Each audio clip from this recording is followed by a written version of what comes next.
Hi guys, magluto tayo ng pork belly with pineapple. So first, brinahin ko muna yung pork belly ng asin and then hinugasan ko. Tapos, in-slice ko na. Hindi ko alam kung ilang kilo yan. Yung binili namin yan ni Ma'am ko kahapon. And then, sunod, itong bawang. Ikaw na lang magtansya kung ilang bawang ang ilalagay mo. Depende kung gaano karami yung karne. And then itong sibuyas, slice mo na lang din. Alamang. And then, pagka okay na, minarinate ko itong pork belly ng paminta at saka konting asin. Kasi isisir ko muna yan para lumabas yung savory flavor ng ating meat. And then yan, naglagay na rin ako ng konting mantika. Konting mantika lang kasi hindi maganda kapag masyadong maraming mantika.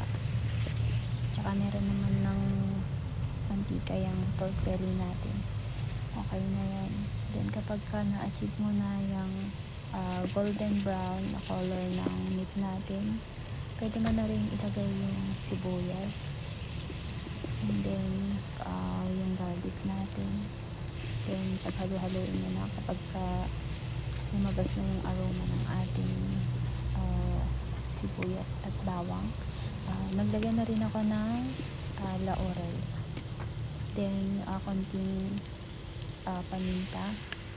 Then, sinunod ko na rin yung soy sauce, oyster sauce, at tsaka sugar.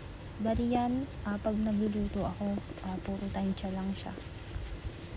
At wag na lang din masyadong marami yung toyo muna kasi pwede nyo namang i-adjust yan kapag malapit nang maluto yung pork.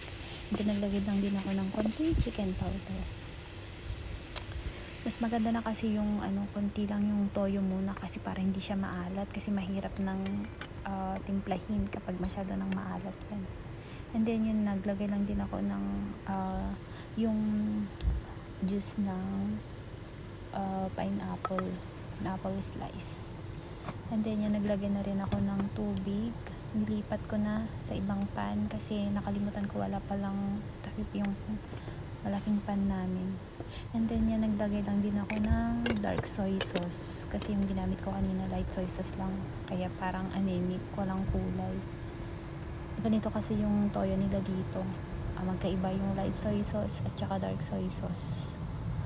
Hindi tulad sa atin na iisang soy sauce lang siya. And then ito pala yung sikreto ko, charing, naglalagay ako ng konting ketchup. Ewan ko, basta may flavor siya na nadagdag, konting-konti lang. Naglalagay din ako ng ganyan kapag nagluluto ako ng pata ng baboy. Ewan ko, gustong-gusto ni Mom ko yan. Then tinikman ko muna kung ano yung lasa para ma-adjust natin. So yan, nagdagdag ako ng konting toyo kasi medyo matabang siya, pero hindi naman siya yung maalat kasi ayaw ni Ma'am ko ng maalat. Sasabihin niya kapag too salty. So ayan na, luto na ang ating pork belly with pineapple. Thank you for watching. Bye bye.